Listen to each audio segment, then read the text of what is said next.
Everyone, welcome to Campus Conversations, the Shawnee Community College podcast. I am here with Shawnee's own Mr. 300, John Sparks. He is the head basketball coach, athletic director, and fitness center coordinator as well. You do a lot of things here at Shawnee Community College, including now hanging your hat on this 300th victory, which happened. We're recording this the day after that big game against Western Kentucky Tech. Talk to me about, I guess, first of all, congratulations, but you were talking about the text messages that are still coming in, celebrating this big milestone for you. Yeah, it's been great. Just like I was saying, I was getting text messages all the way up to 1, 2 a.m. last night. And it was just a real great milestone for the program, obviously for me, but a lot of guys came through and made this possible. So I'm very blessed, very grateful, and it's been 21 years, Kevin. So, yeah. Winning is hard, so I'm very appreciative.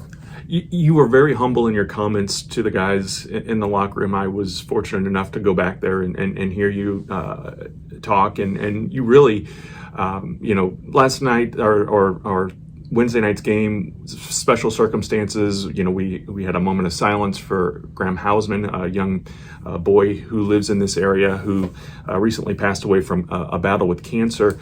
And you had said to the guys, I wanted this night to be about Graham and remembering him. You and your coaching staff wore blue in support, but I was surprised to find out that you had kind of kept this under wraps from the players. Did they have any inclination that that Wednesday night's game could have been number 300? No, they didn't have any clue. My assistant coach we had talked about it and said, hey, if we do this, the West Kentucky Tech game could be 400, could be 300, and then I guess we talked that day of, wasn't it? No, you had smarted me up on Monday. Okay. So I knew Monday afternoon, and I'm since we're past it and we've celebrated. I've got a student worker who's taking pictures at basketball games, and she had come in. She's a women's basketball player, so Tiana Burris. But she had come in and said, I'm going to be at the game and I'm going to take pictures. And I said, well, I'm going too, because it's a big deal tonight. And she's like, well, why? And so I'm like, oh. And so I told her, and I said, listen, I don't know who knows and who doesn't know. So keep that to yourself. And she's like, okay, I will. And, to her credit, she didn't, because I think the guys were genuinely surprised. And that's what I liked about being there and seeing the excitement. We've got videos up on TikTok and on YouTube. You can go check those out and see the reaction, the celebration. You got to wear that bling. I don't know what else to call it. I always call it the bling, but you do the player of the game, and you do a great job of recognizing those who make those accomplishments on the team. But this week it's about John Sparks, and rightly so, and well deserved in my opinion. Yeah, well, that bling is something else, Kevin. Yeah. Man. I think it's about 10 pounds. And I wore it back to my office, and I told Carl I'm going to have to go see the chiropractor. I might have some back issues, but no, it was great. Again, didn't want it to be all about me, because Graham Hausman was kind of the focus, and we wanted kind of to dedicate that win to him. And then I could be the second and third story in the deal, and like I said, the guys didn't know. Yeah. Coaches had talked about it, and we didn't do one when I got the first 100. We didn't do one when I got the second 100, and this is because I just didn't think about it. Right. You're just thinking about what we got to do to win the next one. But I got a great coaching staff, and they're like, hey, we're going to do something when you hit 300. So, okay, and they kind of kept reminding me, and that's how we got to this point. Yeah, I love the fact that your staff seems very tight knit, not just with themselves, with each other, but the players too. And I think that and I have zero level of athletics or anything along those Kevin, lines. You got a great wrestling career. I've seen you, brother. Well, maybe that part of it, but that camaraderie that I see, not just on game days or in the aftermath, the pictures that you and Carl and Dr. DeFore send, but when I walk past the gym and I see guys in there, not during a quote unquote scheduled practice time. You know, they're in there because they want to improve, they want to get better. Right. And I think that comes from the top. I think that you and your team are really setting an example of what it takes to have that winning attitude, that winning mentality. And then that translates not just on the court, but I think in the classroom. And then when they go on to university, or if they go on into the job force, the workforce, the lessons they're learning here are so valuable. We talk about it all the time, Kevin. Transferable life skills. So I'm fortunate to do a job. I coach basketball.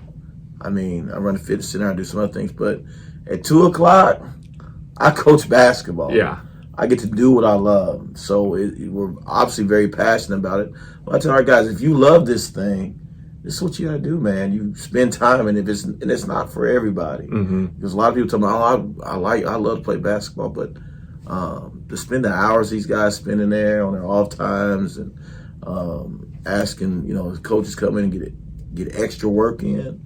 It's great. Now we're still working on the extra work in the classroom part, but we have a really, really good group. We got out of walkthrough yesterday. We were there just for an hour, and I sat in there for 30 more minutes. I got 11 guys out of the 14.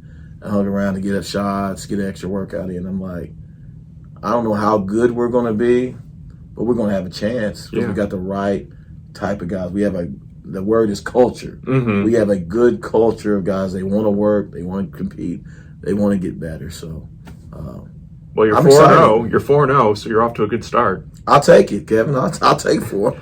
So, you talk about that culture, and I would imagine that's part of the recruiting process. Is you may have a guy that's got great stats and all that on the court, but his attitude may not be up to par, or he may not fit in. And I think chemistry and that culture, like you said, is so important in any facet of life, but especially on a team sport like basketball. It is, and I'm very upfront in the recruiting process.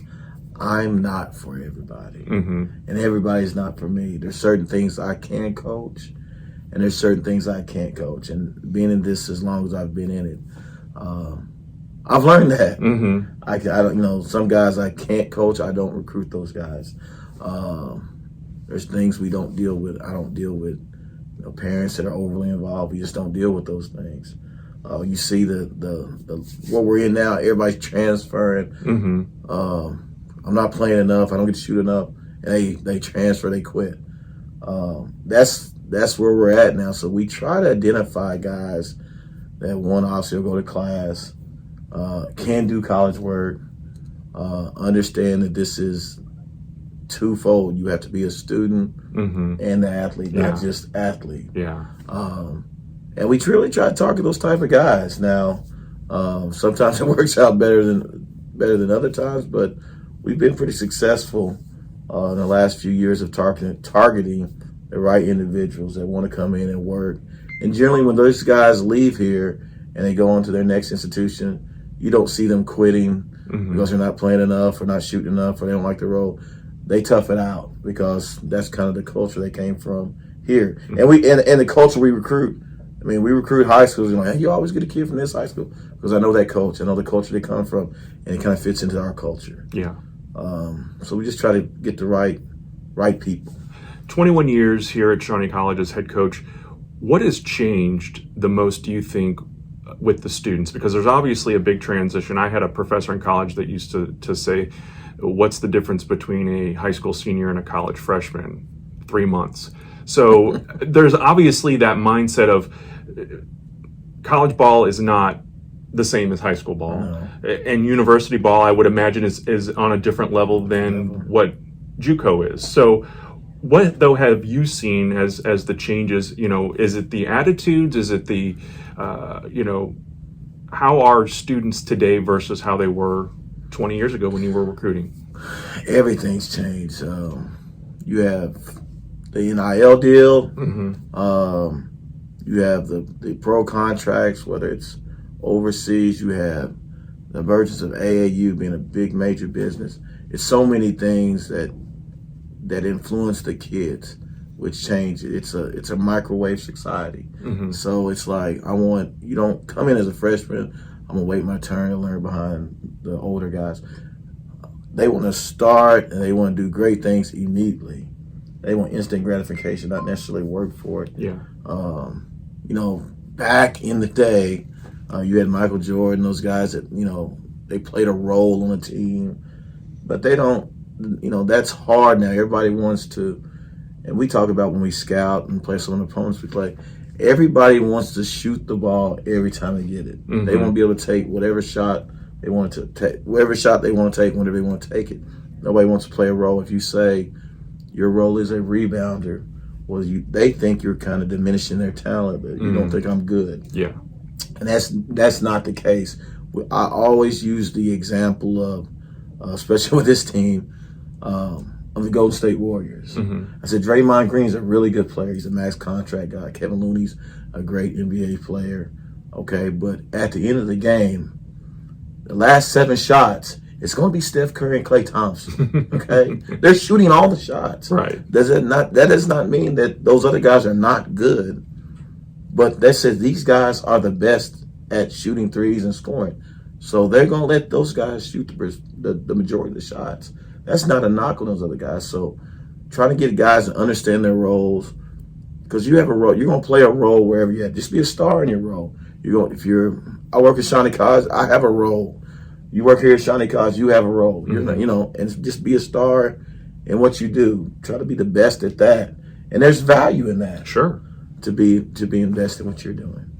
We're kind of, started with the top story here, and usually I dive into learning more about the person, but we kind of dove into philosophies and that kind of stuff. So talk to me a little bit about your experiences. You've been here for 21 years. You are a product of Shawnee Community College. You were a student here, a student trustee, I believe, as well, right? I was a student trustee. Shout out to Sue Barfield, who snookered me into that. She wanted me to run for the student trustee position.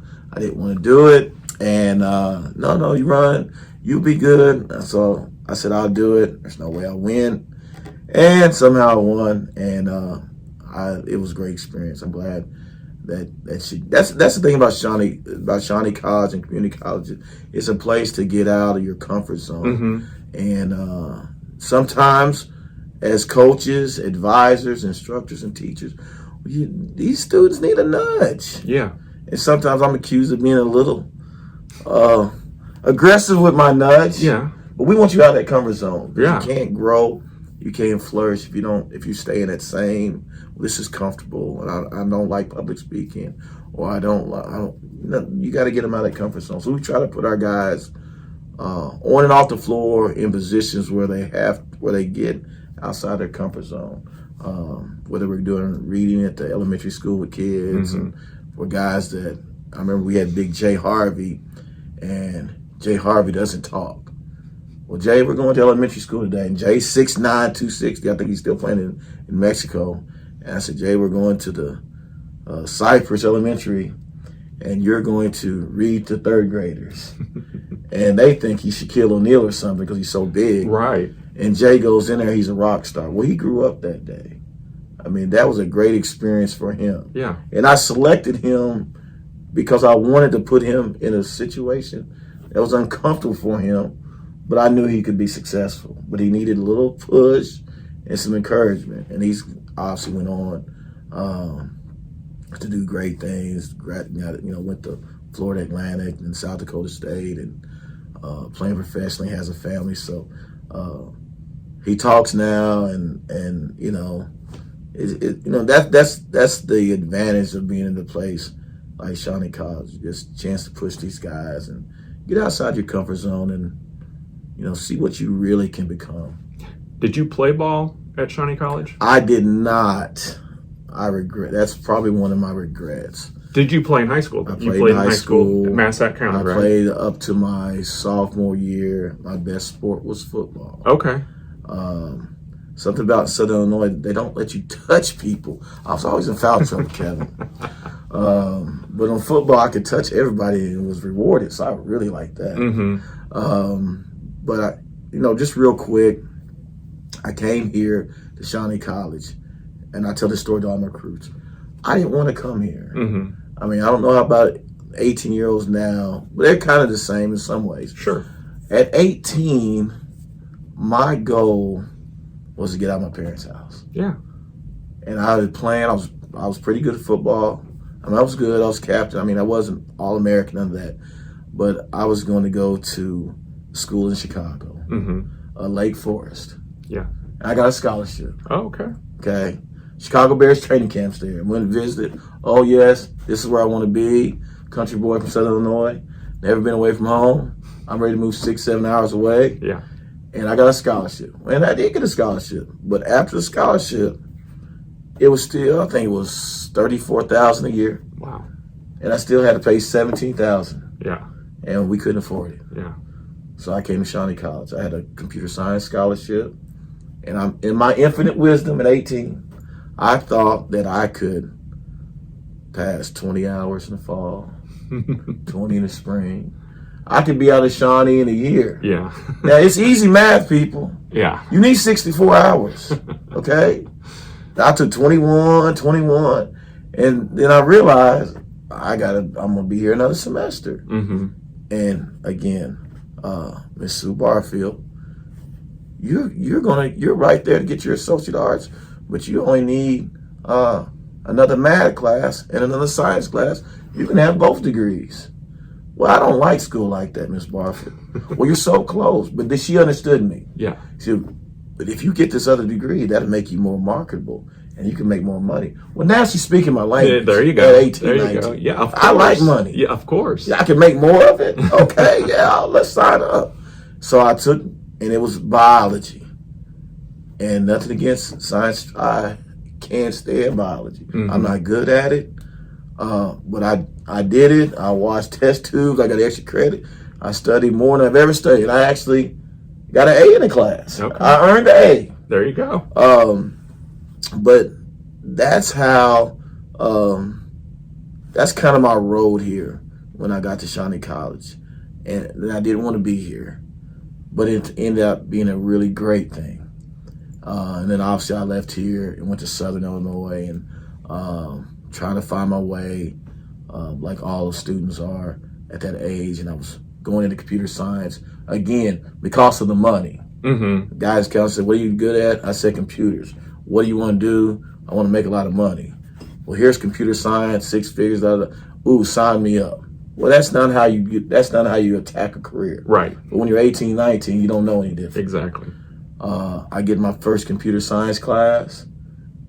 We're at Lawson Hall. Mm-hmm. Here I am from Metropolis, Illinois. You know, my class size here, 13, 12, 13, 14 of us.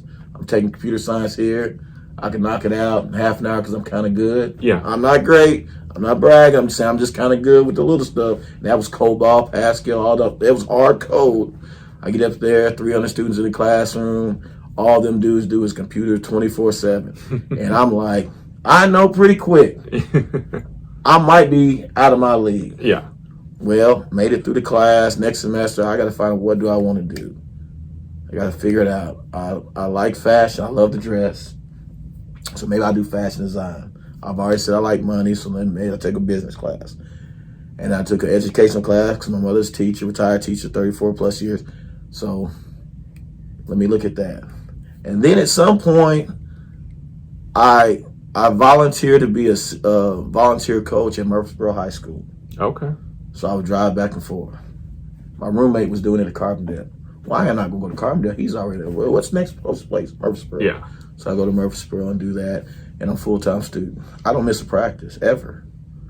I'm there for a year, don't miss anything. You know, Carbondale, at that time, it's changed now. Yeah, yeah. But let's just call it what it is. It's party Tuesday, Wednesday, Thursday, Yeah. Friday, Saturday, Sunday. Every day something. Yeah. I didn't miss anything. Saturday mornings, nothing.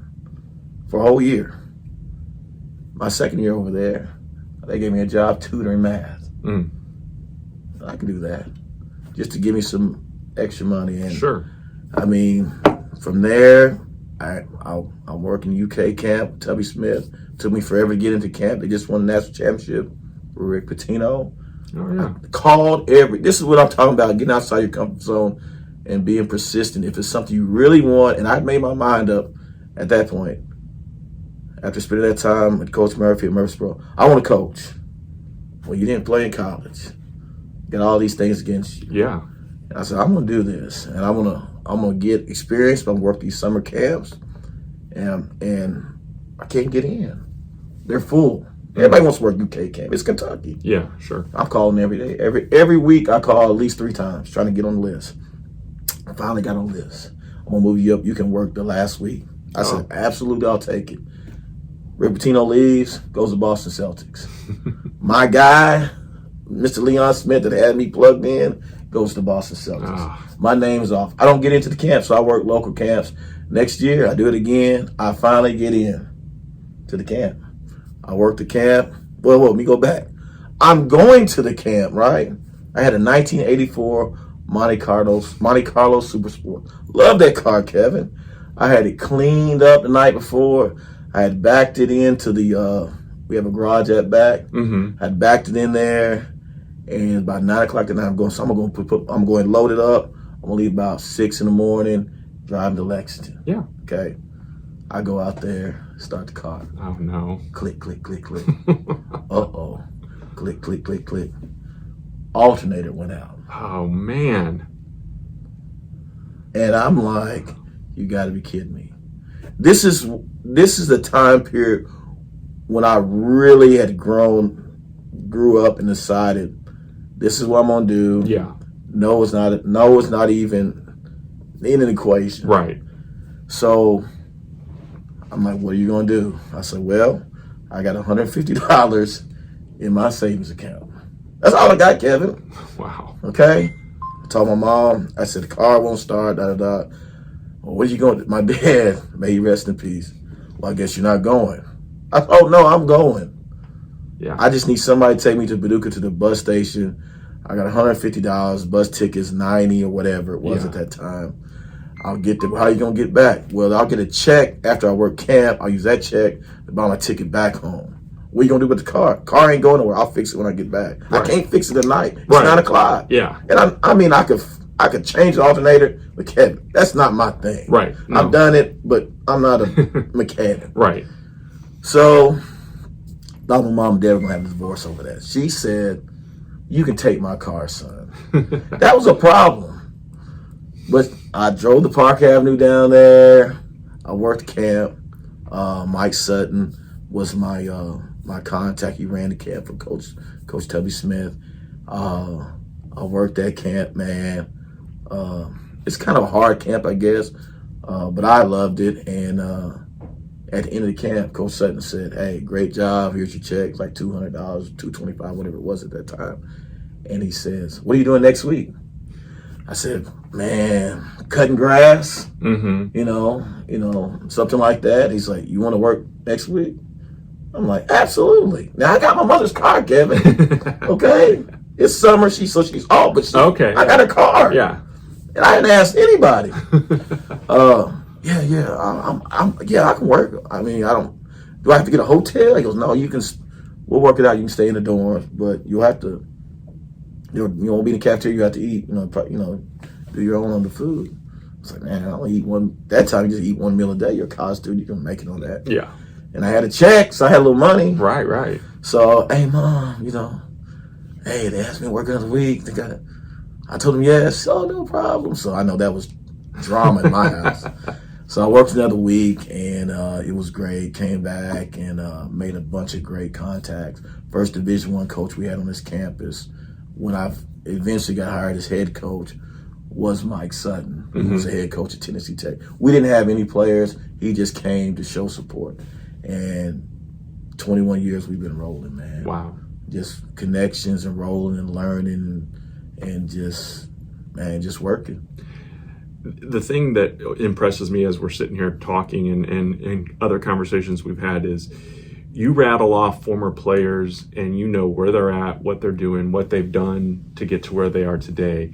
And I don't know if that's like a teacher thing, because you talk to other teachers and they remember their students and whatnot. I've just always been impressed with that. And I think that speaks to the character that you have of the empathy and the compassion that you show your players. You're hard on them, you admitted earlier, but it's because you care and that you want them to succeed. And I think that that's any coach, you know, especially at this level, you want to see them go on and pursue their dreams. And some of them are playing overseas. Some of them are playing in Mexico. Some of them are doing things in the sports stuff. Some of them are coaching high school basketball, elementary school basketball, running different camps. They got their own programs. But at the end of the day, a lot of these guys are husbands, they're fathers. And when it gets tough, you can't, well, this is not fair. Hey man, life's gotta be paid. Life bills gotta be paid. Right. Babies gotta eat. You gotta grow. You gotta be a man. So I can't develop young men by being soft on them. And hey, it's okay. It's okay. No, it's not okay. You got to man up, and that's probably it's a different society right now. But I'm 49 and about to be 50 in this month, so I'll take gifts, but I can't change at this point. That's how I was raised. Yeah, with tough love, and to overcome stuff. Life's not fair. Right, exactly. So, as Coach Carl always says this, because guys, some guys say, well, it's not fair. We always say, you judge pigs at a fair. I like that. This is not life. Life is not fair. Yeah. Whatever, you're tall, you're short. We got a little Keyshawn out there that's 5'7". He's got every excuse to say life's not fair because he's a little bitty. Yeah. Well, there's advantages when you're that size. They don't see you coming. You get overlooked. You know what I mean? There's advantages to that. Sure. So whatever you are. Just max out that. If your best is, we talk about in the classroom, if your best is a 2.5, that's okay. I need a 2.5. Yeah. But if your best is a 3.5 and you're coming in here, well, coach, I'll be eligible. I got a 2.8. That's not your best. Yeah. So I ask a lot, but I don't. I just want your best. Yeah. And if your best is we've had guys that have learning disabilities and different things, and their best is a 2.2. Okay, I'll take that. Yeah. But don't come with a 2.2 when you should be academic All-American, because we're gonna have a conversation. Well, obviously the wins are important. Number 300, very important. It's another mark in the history books, but I think you just hit the nail on the head. The legacy of a coach, of a good coach, of a great coach, is shaping those young men and women to contribute and be better and a part of our society, a part of our community, or taking their skills that they learned here and going beyond that. And I don't want to put words in your mouth, but I would imagine that's more important to you than all the W's. Yeah, it is, because nobody's gonna remember 300 wins or whatever it ends up being. But they will remember the relationships, and they'll remember even these guys already start making fun of me, different little things I say. We did a Zoom call with Dexter Smith, who played for me 5 years ago. Went to FAMU as an electrical engineer, I believe. And now he's in grad school at Florida State. And he had all these, I know Coach Barr probably still says this, and they all looked at each other. You said that. He goes, just listen, so those type of deals I get text messages from former guys and phone calls. They mean more than all you beat, whoever. They mean more. And seeing guys get married, start a family, have kids, and you remember when they were here. Yeah. They didn't know. They had no clue, no direction, and you kind of pointed them in a direction, trying to give them some foundation and encouragement to see those guys be successful. It's huge. And let me just say this: I didn't get here by myself. I've had a lot of mentors and because when I started here 21 years ago, man, I'll be honest. We just play really, really hard. I coach really, really hard. Guys think, man, coach, you're off the chain. I was like, man, you should have seen me when I first got here. I didn't have a clue. Yeah. I had an opportunity. I only knew one. I didn't know a lot. I knew about basketball, but I obviously didn't know as much as I thought I knew. But I did know this, and this came from my parents. I knew how to work hard. Yeah.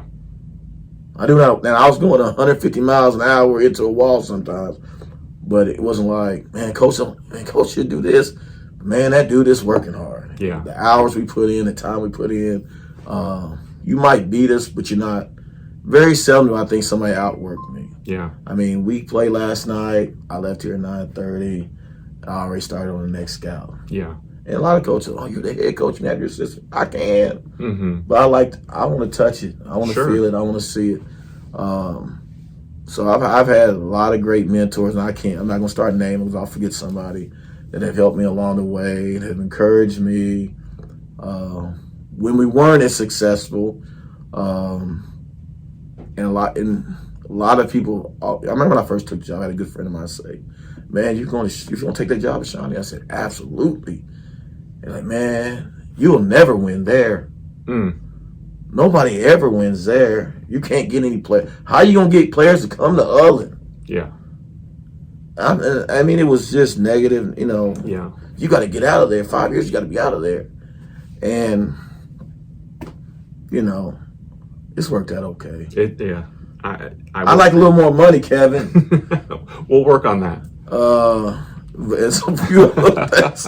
But man, I love it. I love my job. I love coaching kids. Well, we love you here at Shawnee Community College. And this is going to be the first of what I hope many conversations with Coach John Sparks and other coaches here at Shawnee Community College. Coach, anything you want to say as we wrap up this week's episode? No, I don't have anything. I just want to encourage, if you haven't came out to the game, come check us out. Yeah. We play an exciting brand of basketball. We have some good guys that easy to root for. We have some guys that, like I said, little Keyshawn goes out there. I guess he's fan favorite. Dr. Price first saw him on campus this summer. He's like, "Oh, whose child is that?" I was like, "Yeah, he's with me. Yeah, he's with me, Dr. Price." So we have a good group of guys, easy to root for, good people, good family, and we're just really excited about this team this year. So come out and check us out. Absolutely. ShawneeCC.edu. You can check out our athletics page. And if you have questions or comments about the podcast that we record here or future suggestions, let us know. Podcast@ShawneeCC.edu. Thanks again for listening and have a great week.